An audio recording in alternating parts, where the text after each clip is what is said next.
the incredible voice of Mr. Sinister, Chris Britton. The beast himself, intellectual George Booza. Next we have the Southern Belle herself, Miss Lenore Zan Rogue.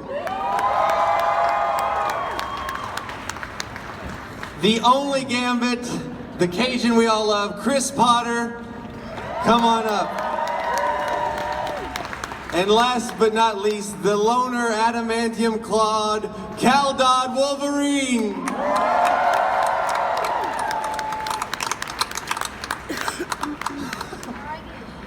Welcome. How's everybody doing in the audience?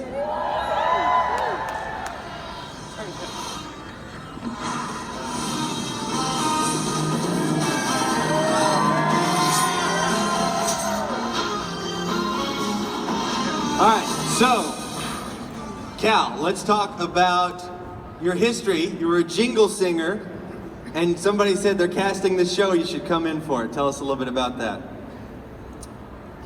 Yes, is this on? Yeah, I was a jingle singer. I sang all kinds of commercials and stuff for years and never did a voiceover. And they called me, Karen Gora called me, as she called everyone, and said, we're auditioning for this show called The X-Men. And I said, the who? She said, The X-Men. And they were auditioning for the role of Wolverine. And I said, okay, fine. So I went and I said, who's he? No idea. They showed me a picture when I got to the audition, and I looked at them, they gave me a line to read, and I said, you like picking on people smaller than you? Well, I'm smaller than you. Pick on me. And they went, peace and out. And that was the beginning of this whole thing, which is fantastic. Chris, you were just talking a little bit backstage about the process that you had when you went to the audition. I think it was a fantastic story. Would you share that with us? Hi. Yeah, well, I'm feeding back.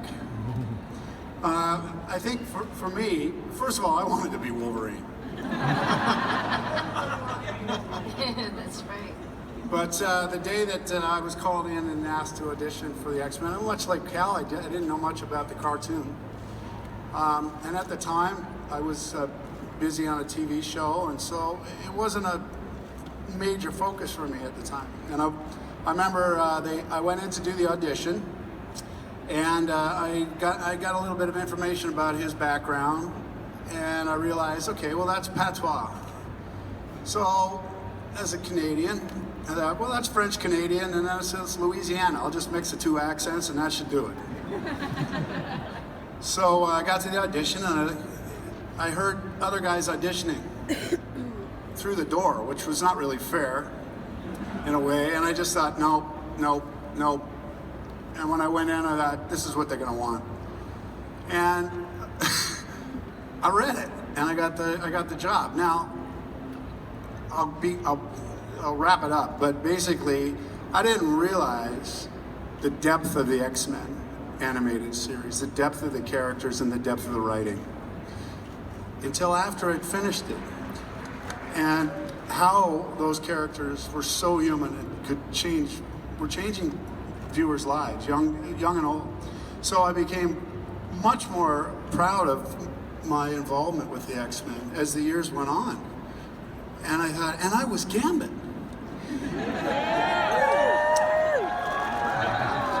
Then I wanted to be Gambit in the movies, but Bryan Singer brought me in to audition for Cyclops. And I thought, I don't want to be Cyclops. Who wears that thing? I want to be Gambit. But Gambit's never been in the movies, so I'm the only Gambit. The best. Lenore, how about you? Well, Cher. Hi, Sugar. How you doing? How y'all doing today? It's great to be here in LA, and I love playing Rogue. You know, when my agent first asked me to go and audition for this new show, which was just called The X Show, they didn't really give it a name in the beginning. She said, Lenore, they want somebody with a husky, sexy, southern accent, And I'd played a number of those kinds of characters with those voices in the movies up at that point. And she said, I know it's you. But I didn't go to the auditions because I too was doing movies and television and theater, and animation wasn't exactly the big thing that it is today. So I didn't bother auditioning. And then they got to the final auditions, maybe a month and a half later, the callbacks. And she called me again, my agent, and said, Lenore, they still haven't found Rogue. And I know it's because it's you. So get your ass in gear and get down there. So I went down and I put the headphones on, and we were talking to the folks in Los Angeles, and I believe Larry down there was probably one of those people in Los Angeles. And I just said, my daddy liked to kill himself when he found out I was a mutant. And I heard this scream go off like, where is she? Don't let her go. You know, and then I continued on. I said, I remember when I was 13, I had me a boyfriend till I kissed him. Poor boy went into a coma for 3 days. Got so if I touched anybody, it just drove the life right out of him. I don't know, Beast. You know everything. What makes us like the way we are anyway? And anyway, I had the job, and that's why I'm here. Yes. Yeah. And Lenore, I just want to say thank you.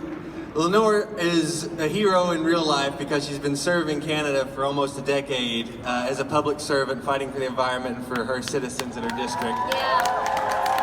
She committed to be here this weekend before she decided to run in a national campaign, which she's leading in the polls in right now. And she didn't flake. She didn't flake on you guys. She made the commitment. She says, I'm going to come here for the fans. I don't want to let them down. So let's have a hand for Lenore for coming 12 hours here.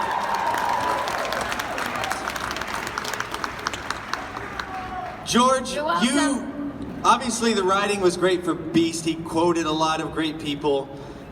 Literary, icons, but it was your voice. You gave a real sophistication and an empathy to him. And talk about how you crafted that voice in the audition.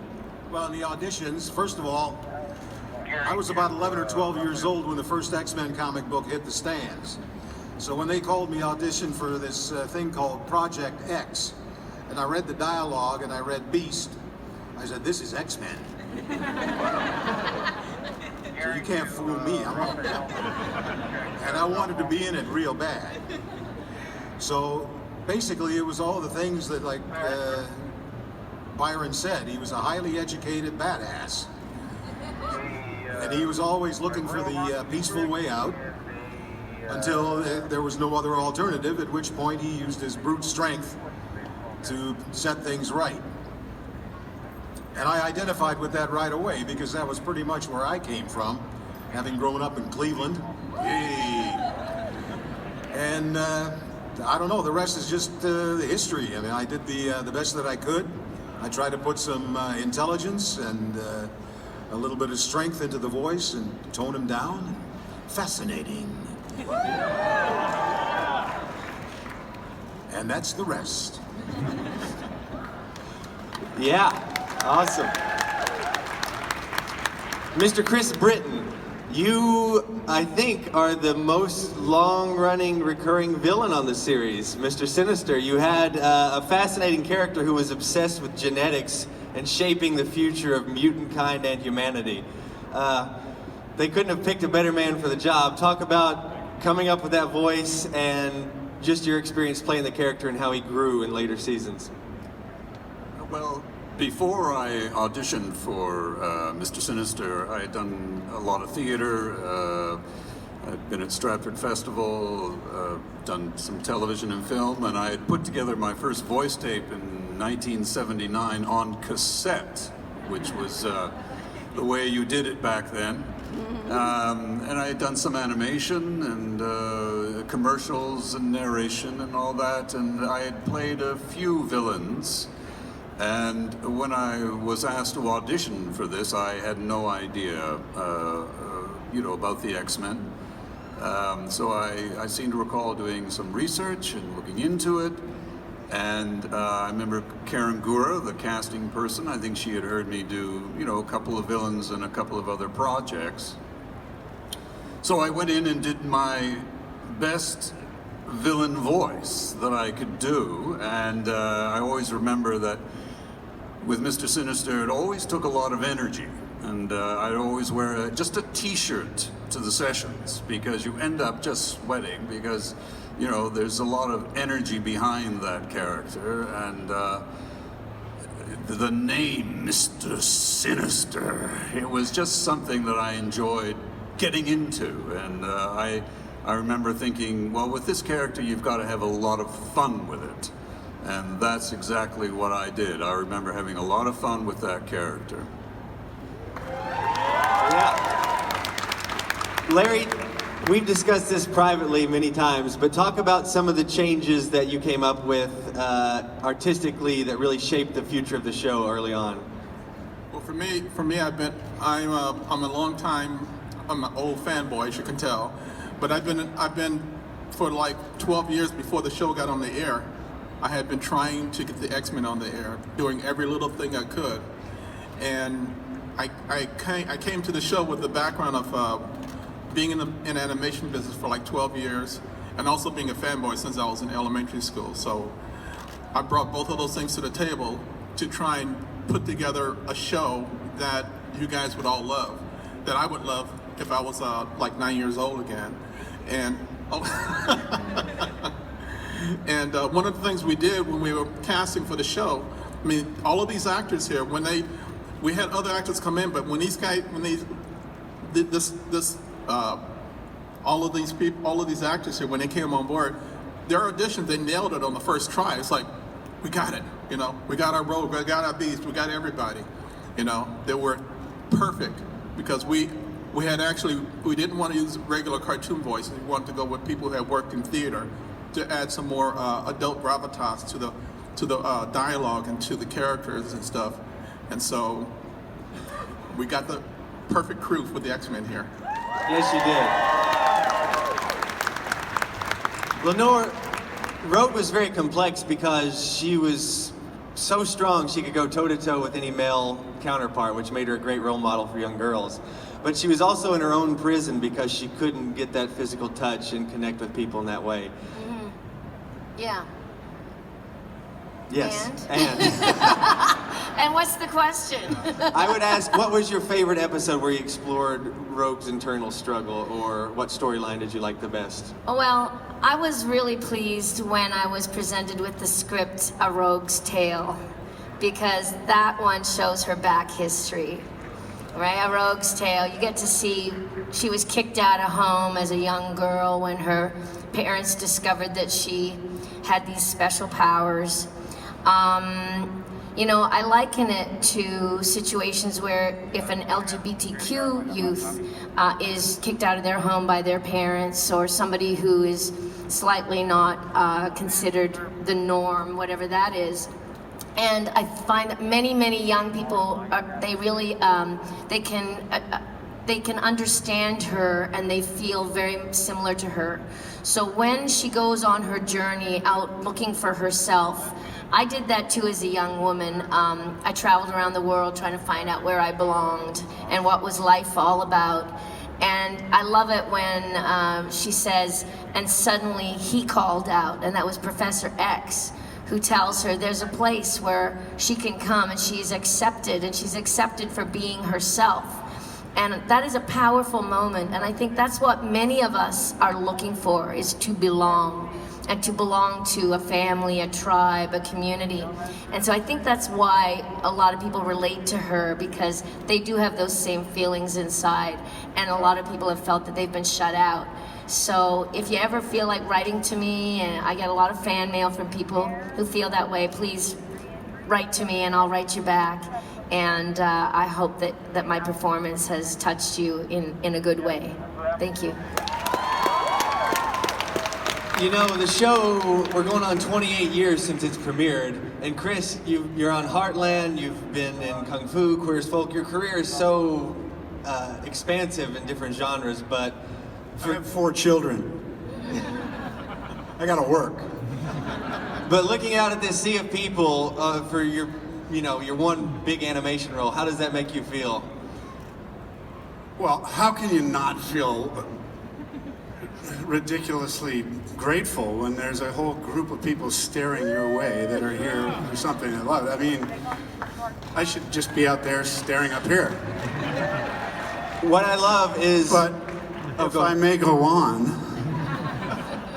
I think what Lenore just said, it just struck me because, and I think I might have touched on it briefly when I said that I didn't realize till afterward how deep the X-Men and the character development was. I have some really comical stories about recording this because I felt so insecure all the time, especially because of Norm Spencer, who played Cyclops. Norm could do so many different voices and he wanted to always play extra little parts for money, and I was just clinging on to this opportunity, this accent I was trying to develop. And I'd try it, and then Norm would look at me and say, "Is that how you're gonna do it?" He was so in my head, and we'd be in this room doing these the voices together initially, and these guys were all so talented. They could do imitations and impersonations, and it was a horrible experience for me most of the time. But what I'm getting at is, I think, to your point, I think I've spent a career, it dawned on me, playing a very similar character to Gambit. I played for 13 years. I've been acting and directing in this now the longest running Canadian TV series of all time called Heartland. Thank you. And I'm proud to be a part of it, but I play a similar character, a character that, like Gambit, just wanted to be loved, but just doesn't quite know how to reach out. And when he does, he's too electric. I think that's seems to be a role I fit somehow. Ironically, it's not the world I live in. I'm a married guy with 4 children, grown children. But those characters I seem to have some empathy for. And I feel that that's a big part of, was a big part of Gambit and Rogue's relationship. That he was very isolated, lived very isolated from the others. And typically those are the characters I've been playing. So, next question. Well, we've got a surprise for you guys. We worked very hard to get all these people together, and Larry here at the end has worked very hard to put together an exclusive LA Comic-Con print of all these X-Men, never before done. Jacob, let's cue to the print. Woo! First appearance, Larry has it at his booth today. It's Saturday and Sunday only, brand new print featuring all the stars of X-Men and our greatest villain, Mr. Sinister. We just have a few minutes for questions, but we'll be happy to answer all your questions in Autograph Alley, which we're headed to next. So we've got a roaming mic, I believe, for 1 or 2 questions. All right, I see some hands. Start with him, that'd be great. Hello. I was wondering, is there any chance of us getting a Blu-ray series release anytime soon? Yeah! Complete series. Larry? Yeah, I think that now that Marvel and Disney owns the characters again, I hear that they are going back to do that. Fantastic. Yeah. Down here.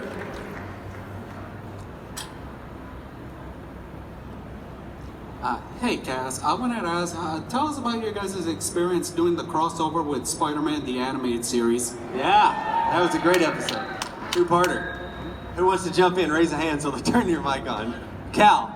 I've been waiting to jump in. Hello, are these microphones on all the time? No. Could we leave them on all the time? Because I like interrupting people. And when they start telling stories, and I just like to jump in and say something that a doughhead would say, you know. But I just wanted to, oh, that's gone. You're up. Yeah, no, what was the question? The Spider-Man crossover with X-Men. Pardon? The Spider-Man crossover, when you Oh, guys... yeah. They were done, and we didn't even do them together with those. We just did our lines in Toronto, and I don't know where they did their Spider-Man lines. LA. Yeah. And when did you find out about it? You were in the middle of the season? And I don't know who played Captain America, but that is one of my funniest episodes. It's Old Soldiers, I think it's called, the episode. where Wolverine goes to, I can't remember the details, but when he saw Captain America's outfit, a typical response from, he said, when he said, "I'm Captain America," and Wolverine said, "No kidding." And he said, what's that outfit made of? And as they're climbing up the cliff, and he said, "It's got a hitch." Like his non sequiturs were I just loved them. But Spider-Man, we just did it in separate studios, so we never saw anyone. One more question right here. Jubilee in the front. I love that. Okay, great. This question is directly to George, and I'm wondering what is the biggest thing that your role as Beast kind of implemented in your regular life? Like, what was the biggest thing? Like, did you become more fierce, or did you learn to control? Like, what was the one thing that you took from this experience that changed your life, that made a difference, and still continues to do so? Because my man he likes to cosplay your character, and I want to see what he can take from this experience. I have to. Hello? Mike? Mike? There we go, you're on. I'd have to say it was the element of control that Beast experienced, or that he brought to all of his situations. Personally, I used to rise to the occasion far too early. And that, I think, what I took away from Beast was his element of control and restraint. And to this day, I think it still influences a lot of the way that I treat certain situations. Guys, I have very good news for you. Everyone at this panel is going to talk to you until your heart's content over there at their tables. We're signing at probably about 11:35, about 5 minutes from now. We're looking forward to seeing all you guys. Thank you guys so much for coming out and celebrating X-Men, the animated series. My thanks to the cast, Larry, Eric, Julia, and all the creatives behind this wonderful show. Thank you.